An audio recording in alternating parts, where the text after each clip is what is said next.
আহ প্রত্যেকবারে যেটা হয় যে ঈদটা করতে গেলে তো আমাদের প্রত্যেকটা মানুষের, যেটা আমরা বিকেলে ঘুরতে বের হই, আর বেসিক্যালি আমাদের নায়িকাদের ক্ষেত্রে যেটা হয় যে সিনেমা হলগুলোতে ঘুরে ঘুরে সিনেমা দেখা হয়। তো আমাদের যে এখন সিচুয়েশনটা যাচ্ছে, যে পেন্ডেমিক টাইমিংটা যাচ্ছে, যার কারণে আমরা বেশ 5-6 মাস আগে থেকেই আমরা সবাই ঘরবন্দি, কেউ বের হতে পারছি জি। না। সেই জায়গা থেকে আমরা ঈদের প্ল্যানিং ওয়াইজ যে কাজগুলো হতো বা করার আমাদের সুযোগ ছিল, সেটাও আমরা কেউ করে উঠতে পারিনি। তার জন্য এটার জন্য মানে ওইভাবে ঈদটাকে খুব ভেরি স্পেশাল করতে পারিনি, কিন্তু তারপরেও যেহেতু ঈদ বারবার সবার জীবনে আসবে কি আসবে না এটা কেউই বলতে পারে না। আমার তো বাসায় দুষ্টু মিষ্টি ঝালমুড়ি তো আছেই, সেটা হচ্ছে আমার মা এবং জয়, তাদেরকে নিয়ে অনেক বেশ আনন্দ করেছি। হুম হুম ভেরি সুন ওর বার্থডে চলে আসছে, এটা আগে বলি। এখন হুম হুম অগস্ট হুম। সেপ্টেম্বর ওর বার্থডে। তো যেটা হয় যে অলওয়েজ ওর বার্থডেতে আমি একটু স্পেশাল করার চিন্তা করি, তো সেই রকমই একটা বার্থডে স্পেশাল করার চিন্তা আমার আছে। সেটা হয়তো বা মিডিয়া পোস্ট যদি আবার আমাকে স্বাগত জানাই জয়ের বার্থডে উপলক্ষে, তখন শেয়ার করব। আর আজকে আমার প্ল্যানিংটা বলছে যে আমি অনেক আগে থেকে ওর প্ল্যানিংটা করি।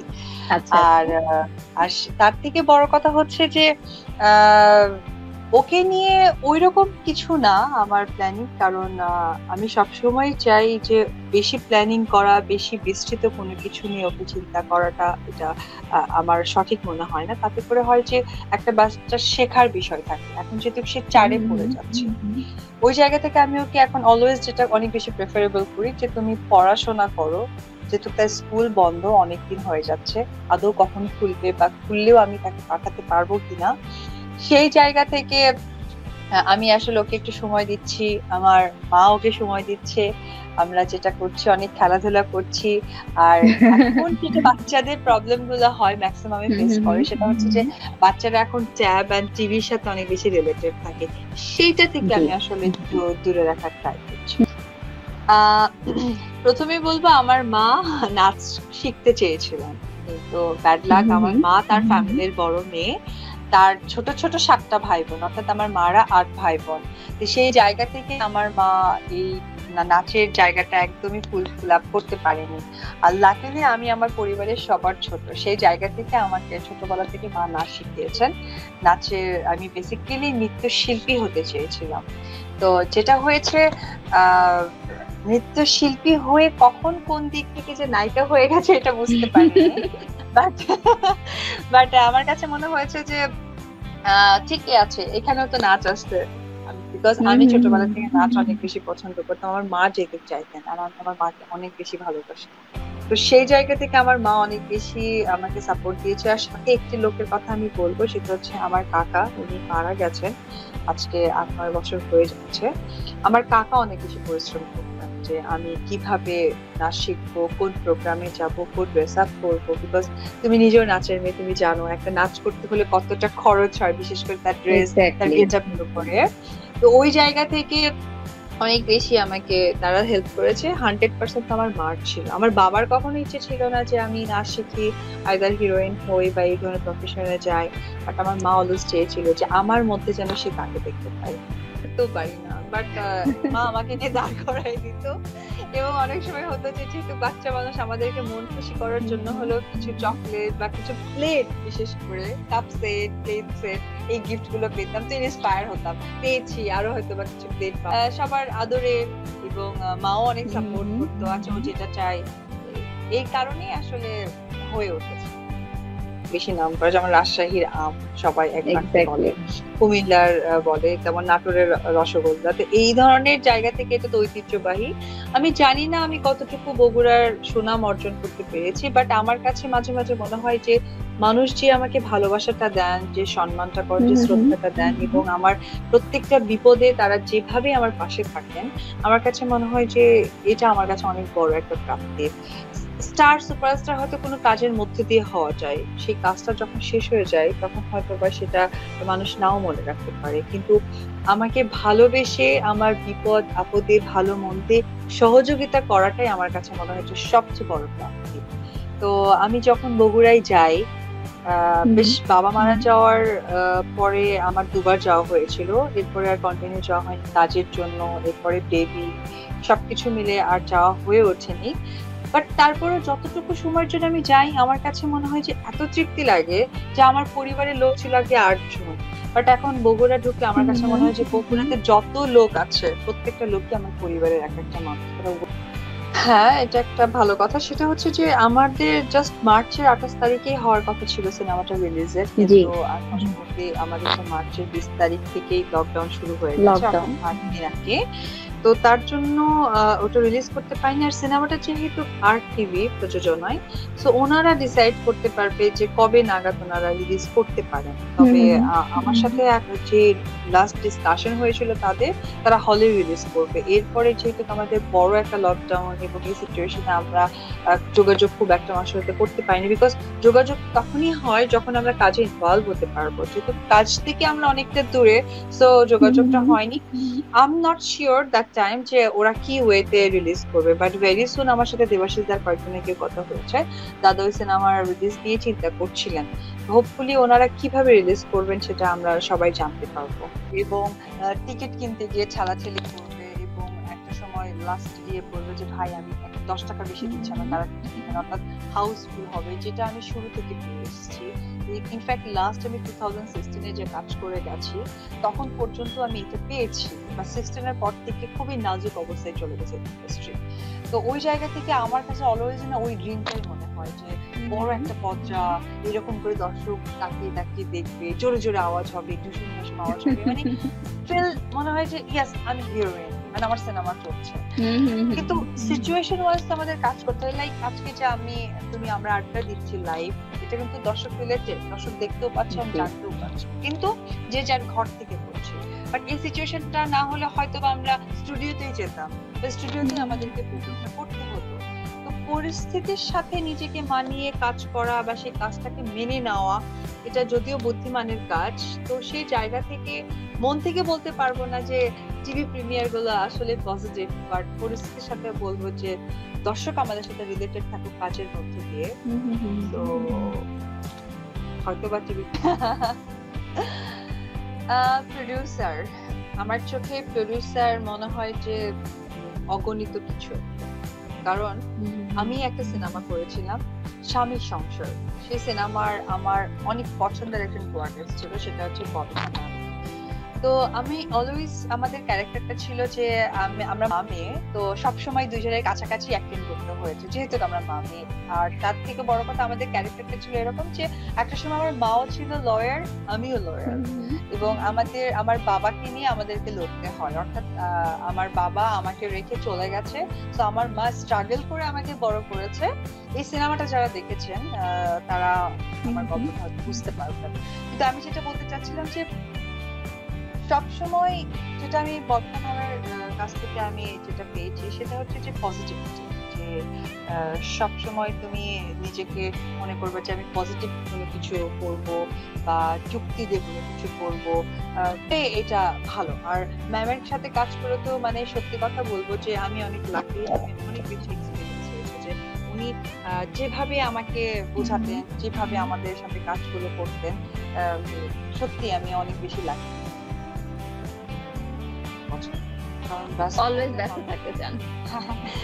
আমার কাছে মনে হয় ব্যস্ত থাকলে মানুষ অনেক ভালো ভালো কাজ নিজে থেকে বের করতে পারে। যখন অনেক সময় থাকে তখন মানুষের গসিপিংটা মাথায় চলে আসে যে কে ভুল করলো, কারণ হিউজ টাইম।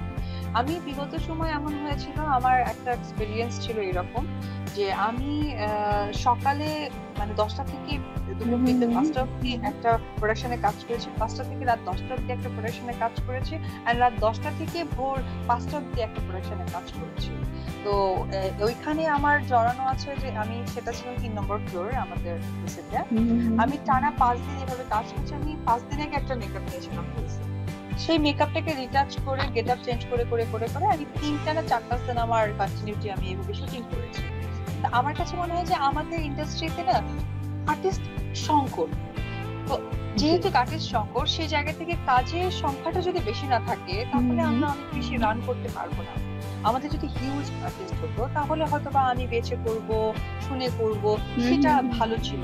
যেহেতু আমাদের আর্টিস্ট অনেক বেশি কম, তো আমাদের কাজের সংখ্যাটা অনেক বাড়াতে হবে। তো এখন যেটা হয়ে গেছে যে আর্টিস্টের সংখ্যা কম, সাথে একটু না বুঝে কাজ, সবকিছু মিলিত হওয়ার কারণে না আলটিমেটলি কাজের সংখ্যা কমে গেছে। কারণ মানুষকে রিস্ক করতে হবে কাজের মধ্যে দিয়ে। এটা হচ্ছে কি আমাদের মেইন ফোকাস হওয়া উচিত।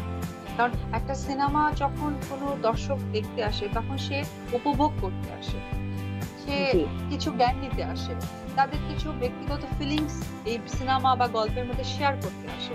কিন্তু এসে যদি এমন কিছু দেখতে পাই যে আমি কোনো কিছু শেয়ার করতে পারছি না, তো সেইটা যেহেতু আমাদের অনেক বেশি হয়ে যাওয়ার কারণে, শেয়ারিং কেয়ারিংটা বেশি মানে কম হওয়ার কারণে আমাদের কিছুটা নাজুক পরিস্থিতির মধ্যে চলচ্চিত্র যাচ্ছে। কারণটা হচ্ছে শুরুতেই আমি যেটা বললাম যে আমি একটা বেসিক নাচের মেয়ে, 3 বছর বয়স থেকে নাচি। তো নাচ কিন্তু সিনেমারই একটা পার্ট। আমি যতদূর জানি সাকিব অনেক ভালো নাচ করেন, ভালো অ্যাক্টিং করেন, ওভারঅল ডেফিনেটলি সে একজন ট্যালেন্টেড মানুষ, এটা নিঃসন্দেহে। এটা আমি কেন, প্রত্যেকটা মানুষ তার মন থেকে বলতে বাধ্য এন্ড বাউন্ড। তো সেই জায়গা থেকে না আবার জেনে একটা জায়গায় আসতে হবে। আমি যেমন আজকে বলি, তোমারও কিছু প্রশংসা করি, আমি যেমন আমার আমার আজকে যে মিডিয়া বুজ যে প্রোগ্রামটাতে আমি আসছি, যে লাইভটা করছি, এটা কিন্তু আমাদেরই কাছের ভাই ব্রাদারদের আমি জানি। তো যখন আমি বললাম যে এখানে সঞ্চালককে, তখন বললো যে বাড়ি। ও আচ্ছা তাই, তো কেমন করছে, মানে আমি যেহেতু ব্যক্তিগতভাবে তোমাকে চিনি, তখন তারা বললো না ভেরি গুড। তো এটা শুনেও অনেক ভালো লাগে।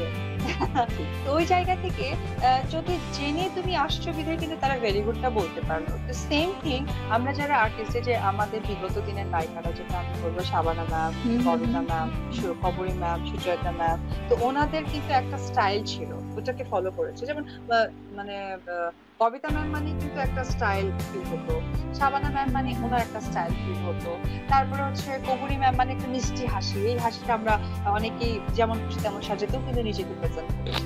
তারপরে জেনারেশন তো মৌসুমী আপু, শাবনূর আপু, পপি আপু, আপু, তাদের কিন্তু একটা স্টাইল তৈরি করেছে, বিকজ তারা জেনে আসা। কারণ শাবনূর আপু ভালো নাচ জানতেন, তারপরে পপি আপুর একটা, যদি কাউকে এনে বসিয়ে দেওয়া হয় তখন হবে কি সে ব্যালেন্সটা করতে পারে না। আমি কোনো গসিপ করছি না, আমি একজন আর্টিস্ট হিসেবে আজকে আমাদের ইন্ডাস্ট্রির পরিস্থিতির কারণে আমি কথাটা বলছি।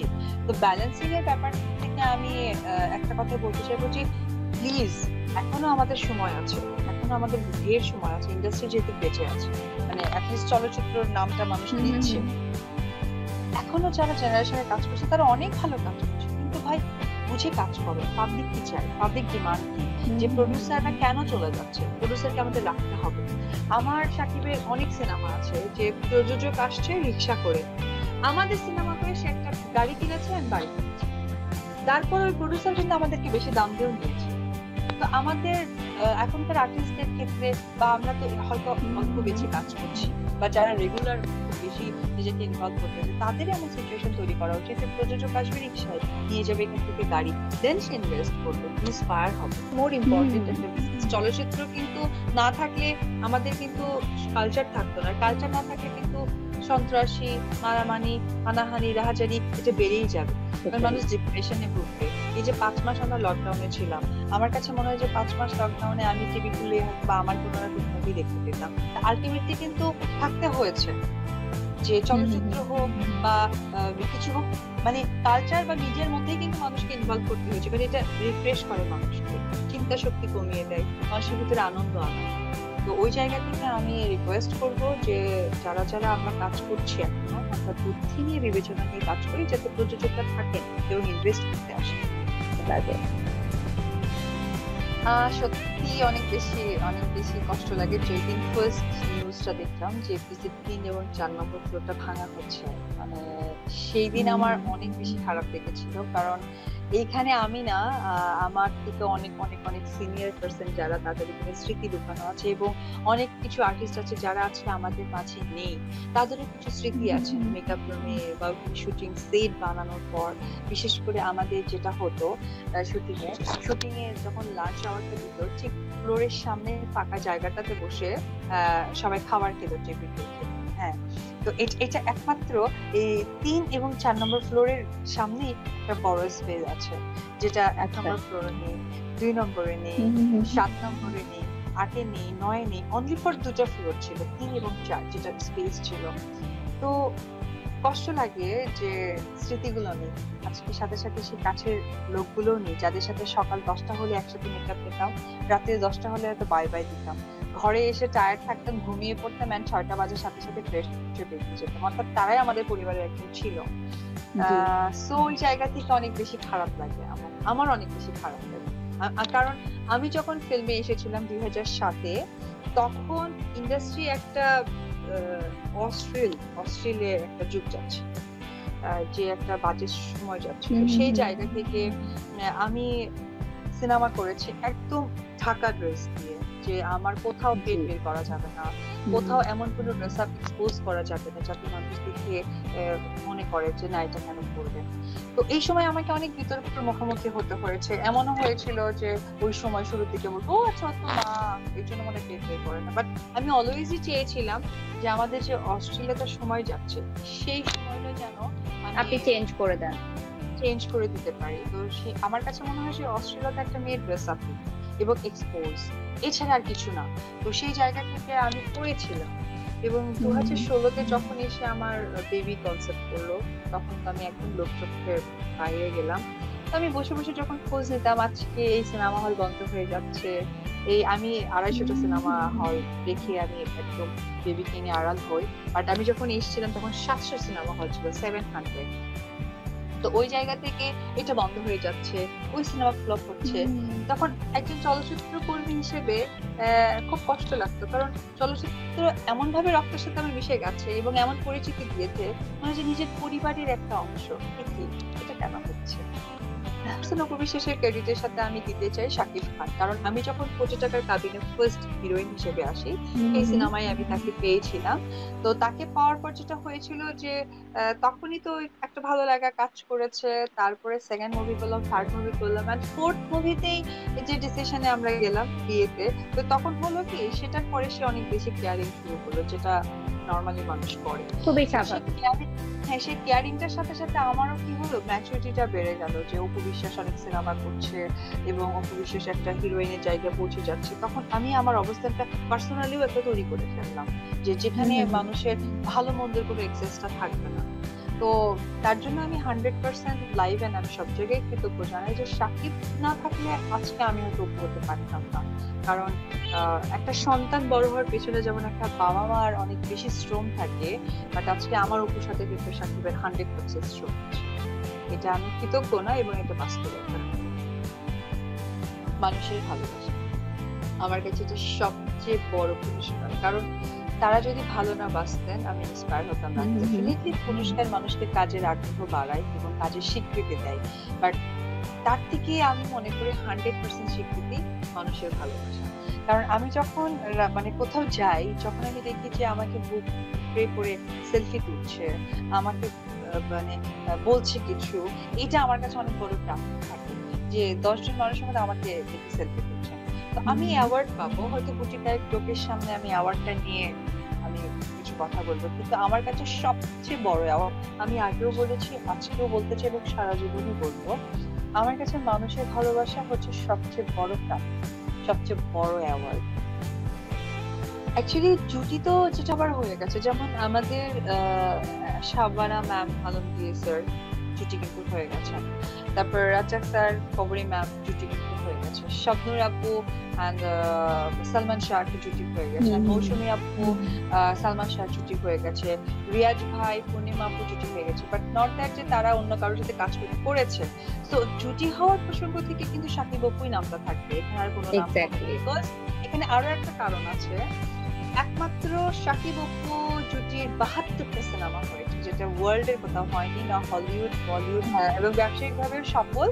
তো জুটির ব্যাপারটা হয়তো বা ওইভাবে হবে না, বাট হ্যাঁ, কাজের জায়গা থেকে, যেমন শ্বশুর বাড়ি জিন্দাবাদ টুতে আমি বাপুর সাথে কাজ করেছি, প্যান্ডেমিক সিচুয়েশনটা হয়তো একটু হালকা হয়ে গেলে, যখন আমি কমফোর্টেবল ফিল করবো বা বেটার ফিল করবো, তখন হয়তো বা কাজের স্ক্যাজুয়াল আসলে আমি কাজের ব্যাপারে কথা বলবো। বাট ওইরকম কোনো পার্টিকুলার আমার মানে পছন্দ নেই যে তার সাথে কাজ করতে হবে। ওভারঅল সবাই অনেক ভালো কাজ করছে, আমি সবার সাথেই কাজ করি।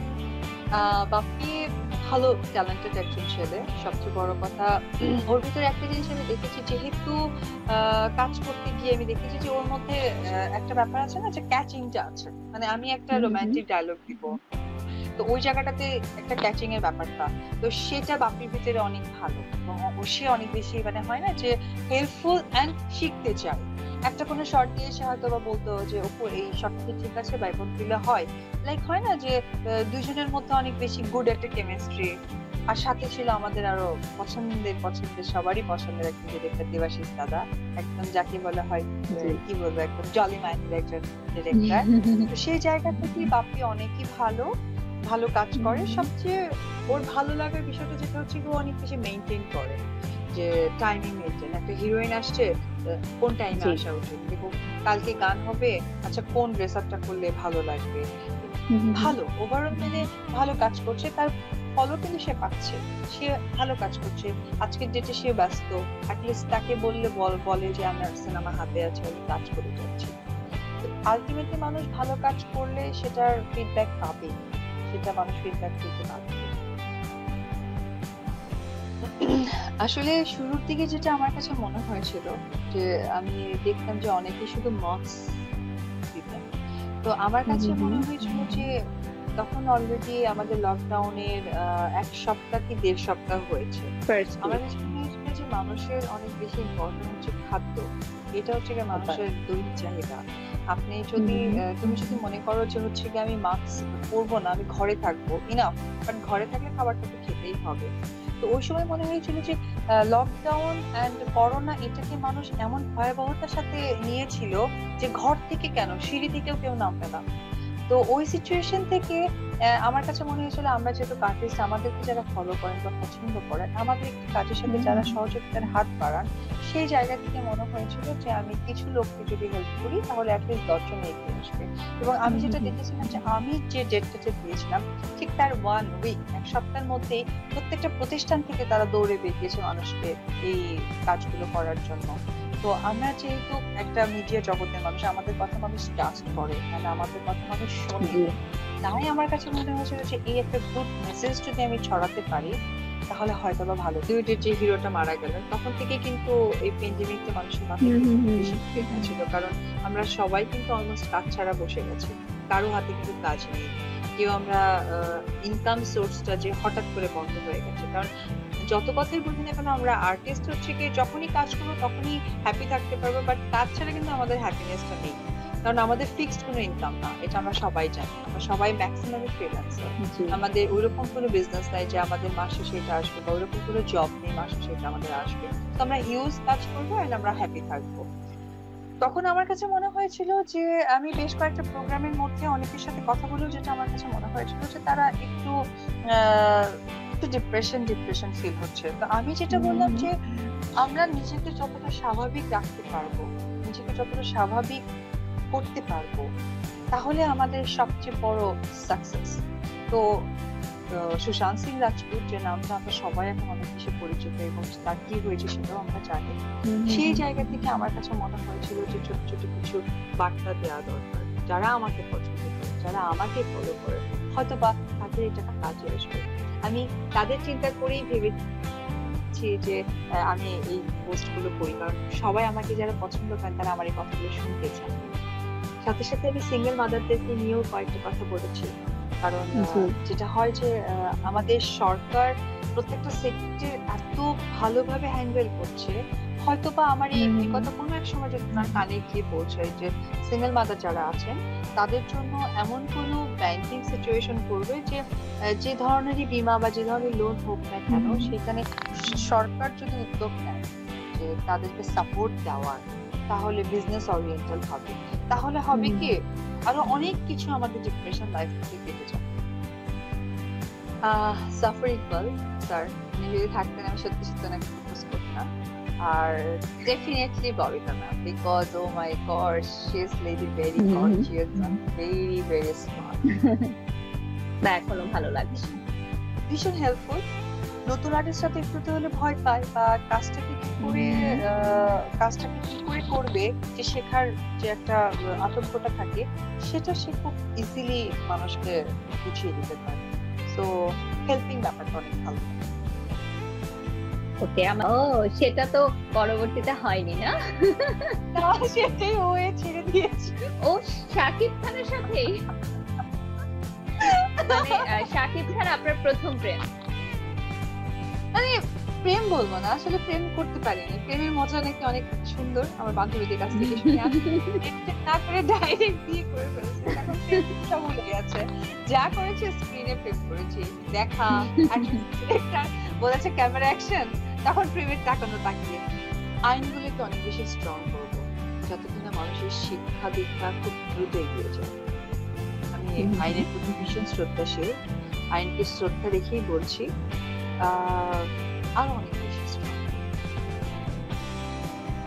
ভবিষ্যৎ প্ল্যানিংটা যেটা বলতে চাই, যেহেতু তুমি সিনেমার মানুষ, চলচ্চিত্রটা অনেক নাজুক হয়ে আছে, আমি চাই যে আমাদের সরকার প্রধান অনেক বেশি সাংস্কৃতিক পরায়ণ মানুষ, উনি যেন এখানে যেভাবে নজর দিয়েছেন বিধায় আজকে অনেক বেশি অনুদানী সিনেমা আমাদের দিয়েছেন, যেটা বিগত দিনে এত সিনেমা দেননি এবং এত বাজেট উনি দেননি। তো আমি চাই যে আরো বিত্তবান মানুষরা বা ইন্সপিরেশন হয়ে যেন সবাই, এটাও একটা সেক্টর আমাদের দেশে, এটার প্রতি যেন মানুষ ঝুঁকি দেন যে কাজ করতে পারবেন। আর ডেফিনেটলি আমি চাইবো যে আমি একজন নায়িকা হিসেবে সবার এত প্রিয় হয়েছে, আমি যেন একজন মা হিসেবে একজন ভালো প্রিয় মা হতে পারি, সাথে সাথে ভালো বন্ধু হয়ে উঠতে পারি তার সাথে। এটা আমার সবার দোয়া চাই, কারণ আমি চাইলে হয়তো হতে পারবো না, কারণ সবার দোয়া থাকলে হয়তো হতে পারবো। আর একটা জিনিসই বলতে চাই যে খুব দ্রুত যেন আমাদের এই প্যান্ডেমিক সিচুয়েশন অর্থাৎ কোভিড-19 থেকে যেন আমরা সবাই রেহাই পেয়ে যাই, কারণ এইটা এমন একটা সিচুয়েশন অনেক কাছের প্রিয় মানুষদের খারাপ, যেটা আমাদের এই মুহূর্তের এক্সপেকটেশন না, হয়তো বা আরো পরে হতে পারতো। তো এটাই আমার ভবিষ্যৎ চাওয়া থাকবে। আর মিডিয়া পোস্টে যারা আছেন, পেছনের যারা আড়ালের মানুষ, যারা আমাদের দর্শক ছিলেন না, যেটা আমরা জানি, তাদেরকে অনেক অনেক অনেক শুভকামনা যে তারা কোনো কাজে ইনভলভ হয়েছেন, এবং আমি অনেক বেশি লাকি যে তারা আমাকে দেখেছেন, কারণ তারা আমাকে যোগ্য মনে করে এখানে এনেছেন। আর অনেক ভালো লাগছে, আমার কাজ, নিজের সুস্থতা কামনা করি আমি সবার জন্য, কারণ সবাই কাজ করছে, কাজে ফিরছে, নিজের স্বাস্থ্যবিধি মেনেই যেন কাজগুলো করেন। আর ডেফিনেটলি এর মধ্যে একটা কথা বলতে চাই, যেহেতু আমি সচেতন মনে 2-3টা পোস্ট আমি দিয়েছি সরকারি ভাবে, আমি যেটা বলতে চাই সেটা হচ্ছে যে যেখানে যে কাজ করুক না কেন, নিজের জায়গা থেকে যেন দূরত্ব মেনটেন করা, আর মাস্কটা যেন অবশ্যই রাখতে থাকে, আর সবাই স্যানিটাইজার যেটা আমরা ক্যারি করি সেটা যেন ক্যারি করি, এবং 1 ঘন্টা পর পর যেন আমরা হাতটা ধুয়ে হাতে স্যানিটাইজ করে নিজেকে জীবাণুমুক্ত রাখতে পারি, কারণ আমি বেঁচে থাকলে আমার পরিবার বেঁচে থাকে, পরিবার বেঁচে থাকলে একটি পৃথিবী বেঁচে থাকে। থ্যাংক ইউ দর্শক, আপনাদেরকে যদিও লেট, বাট তারপরে ঈদ মোবারক, ঈদের আনন্দ আমার মনে হয় পুরো মাসটাই থাকা উচিত, কারণ আমরা করোনার মধ্যে আনন্দ যত থাকবো তত ভালো থাকবো, সুস্থ থাকবো। সবাই ভালো থাকবেন, সুস্থ থাকবেন। আর মিডিয়া পোস্টের যারা ফেসবুকে আমাকে দেখছেন বা পরবর্তী সময় দেখবেন, তাদের সবাইকে অনেক অনেক শুভেচ্ছা এবং শুভকামনা ভালো থাকার জন্য। স্মৃতিতে আসলে এত কাজ করা হয়েছে, অনেক স্মৃতি আছে। সেটা হচ্ছে যে বরাবরই একটা কথা বলবো যে আমার কোনো বিপদ বা আমার কোনো আপদে আমি দেখেছি যে সাকিব অলওয়েজ সেখানে নিজেকে ইনভলভ করে আমাকে সেভ করেছে।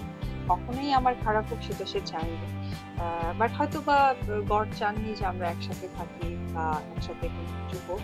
আমার যতটা সময় অবধি তার সাথে আমার থাকার ছিল বা লিমিটেশন ছিল, ততটুকু থেকেছি, বিকজ প্রত্যেকটা মানুষের ডেস্টিনি, এটা তো কেউই অস্বীকার করতে পারবে না। লাইক আমাদের এই পৃথিবীতে আমরা ফেব্রুয়ারি পর্যন্ত অনেক আনন্দ করেছি এবং ফেব্রুয়ারিতে অনেক প্ল্যানিং করেছি, এই মার্চে এটা করবো, এপ্রিলে ওটা করবো, মেতে ওটা করবো, এই ঈদে ওটা করবো, কিন্তু কি হয়েছে যে উপরওয়ালা হয়তো চাননি যে তোমরা এভাবে কাজটাকে কমপ্লিট করতে পারবে।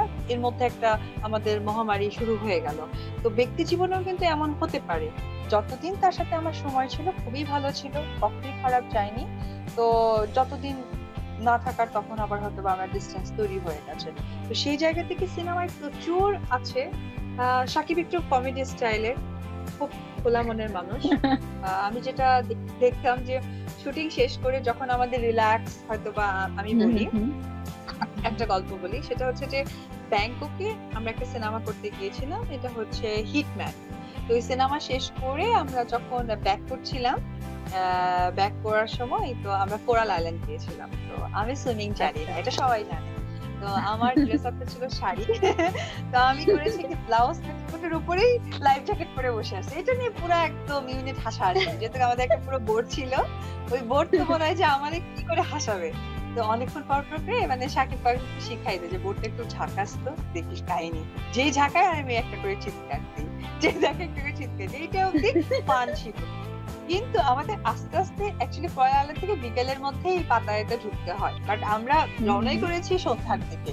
যখন একটু রাত হয়ে গেছে, তো আমাদের যে বোটের লোকটা ছিল অলরেডি একটু, ওদের কি জানি একটা বিপদ সংকেত ছিল, যেটা আগে আসতে হতে, কিন্তু আমাদের শুটিং শেষ হচ্ছিল না। লাস্ট শট করতে করতে একটু লেট হয়ে গেছে। যখন মাছ দিতে আসছে তখন একটু হালকা হাওয়া দিচ্ছিল এবং পানিও ছেটা শুরু করছে দুই সাইড থেকে। এটা সত্যি। তো পরে যাই হোক, প্রায় 15 মিনিটস এর মধ্যে আমরা যখন পাতায়াতে এসে পৌঁছালাম, তখন ব্যাপারটা নিয়ে অনেক হাসাহাসি হচ্ছিল, অনেক মজা হচ্ছিল। বেসিক্যালি ও অনেক জলি মাইন্ডের একজন মানুষ। ও যখন কারোর সাথে গল্প করে, যারা করেছেন হয়তো বা আমার এটা দেখার পর বলতে পারবে, প্রচন্ড হাসায়, লাইক কমেডিয়ান একটা। আসলে আমি তো আমার ছেলে নিয়ে অনেক বিজি থাকা হয়। আর সবচেয়ে বড় কথা, আমার সিনেমাগুলো অনেক সময় দেখা হয়ে ওঠে না, সময়ের কারণে, ব্যস্ততার কারণে। আমি একটু সিনেমা দেখাই লেজি, ঘরে বসে দেখি মজা লাগে। হলে গিয়ে রেডি হয়ে গিয়ে যাওয়া ওইভাবে দেখা হয়নি। তবে হ্যাঁ, তার সিনেমাগুলো যখন টিভিতে হয়, শাকিব বুবলির সিনেমাগুলো যখন হয়, আমি দেখি, অনেক ভালো লাগে। অনেক বা গানগুলো যখন দেখায়, হ্যাঁ, যেমন হচ্ছে বসগি সিনেমাটা যেহেতু আমার ছিল, আমার বেবির কারণে আমি সিনেমাটা ছেড়ে গেলাম। তো আমি এই সিনেমাটা মাঝে মনে হয় টিভিতে গিয়েছিল, খুব ভালো। এবং শাকিব বুবলির কেমিস্ট্রিটা কিন্তু অনেক সুন্দর। মানুষ যে বলছিল তারা কাজ করছে, আমি চাই যে আগামীতে তারা আরো অনেক বেশি কাজ করুক। কারণ কি, ইন্ডাস্ট্রিতে কাজের দরকার আছে, ভালো আর্টিস্টের দরকার আছে। হয়তো আমি কাজ করব, তারা কাজ করবে, বাট ভালো লেগেছে আমার কাছে ওভারঅল। বাট মাঝে একটু খারাপ লাগছে, এই সিনেমাটা তো আমার সাইন করা ছিল, ইনফ্যাক্ট আমার কাছে এখনো 4 লাখ টাকা আছে, সে করতে পারতাম। মানে এটা একটা আর্টিস্টের ক্ষুদা। বাট ওভারঅল যেটা আমি বলবো, একজন অভিনেত্রী হিসেবে বা একজন মিডিয়া পার্সন হিসেবে, সিনেমাটা অনেক ভালো হয়েছে, ভালো ছিল। কারণ বললাম না যে একটু শিখে কাজ করলে হয় কি, অল্পতে অনেক কিছু বোঝা যায়। আর একদমই না শিখে কাজ করলে কিছুটা শেখাতে হয়। এই একটু গ্যাপটা মনে হচ্ছে সামটাইমস। ডিপ্রেশন থেকে মানুষ যদি নিজেকে উঠাতে চায়, ওভারকাম করতে পারে, হ্যাঁ, ওভারকাম করতে পারে, সেটার বেস্ট ওয়ে হচ্ছে জিম। সো এখন বলতে পারে, এখন প্যান্ডেমিক সিচুয়েশনে জিম কিভাবে করব, কোথায় বা যাবো? এটা তো লোকালয়ের একটা প্লেস। আমি সাজেস্ট করব, আমাদের ইউটিউবে প্রচুর জিমের মানে ফুটেজ গুলো দেখানো হয়, মানে বাসাতেই করতে পারে সবাই। তো বাসাতেই করতে পারে। তা আমার কাছে মনে হয় যে ডিপ্রেশন থেকে কাটার জন্য জিম যতটা উপযোগী, ঠিক নিজেকে ফিট রাখার জন্য কিছুটা উপযোগী। এবং এই যে করোনা ভাইরাস, এখানে যে আমাদেরকে বলা হয় যে ইমিউনিটি এটাকে বাড়ানোর জন্য, তো এটার জন্য স্বাস্থ্যের সুস্থতা অনেক বেশি জরুরি। তো জায়গা থেকে আমি বলবো, অলওয়েজ যদি অ্যাক্টিভিটিস এর মধ্যে মানুষ থাকে, এটা বেটার, খুবই ভালো। প্রথমে আমি হয়তো বা আনলাকি, এর জন্য আমি এটার সাথে নিযুক্ত করতে পারিনি, কিন্তু আমার একটা মুভিতে একদমই কনফার্ম ছিল, সেটা হচ্ছে নমিনেশন এসেছিল দেবদাস। হ্যাঁ, দেবদাসে ছিল নমিনেশনটা, যেটা এসেছিল সেটা আমি আগেও বলেছি, আজকেও বলতে চাই, আমি পার্বতীর ক্যারেক্টার করেছি। তো শরৎ বাবু পার্বতীটাকে মেইন ক্যারেক্টার করে গেছে, দেবদাস আমরাও সেটাই জানি। হ্যাঁ, এবং চন্দ্রমুখী যেটা আছেন, উনি হচ্ছে গিয়ে second leading heroine, not first heroine. তো আমি যখন যে বছর এই সিনেমাটার উপরে জাতীয় চলচ্চিত্র পেয়েছিল, তখন দেখেছিলাম যে ফার্স্ট লিডিং হিরোইন পেয়েছিল চন্দ্রমুখী, যেটা কিনা ফিল্ম ফেয়ার অ্যাওয়ার্ডে মাধুরী দীক্ষিত পেয়েছিল সেকেন্ড লিডিং হিরোইন হচ্ছে গিয়ে চন্দ্রমুখী ক্যারেক্টার। নমিনেশন, হ্যাঁ, নমিনেশন এন্ড পুরস্কারই পেয়েছিল।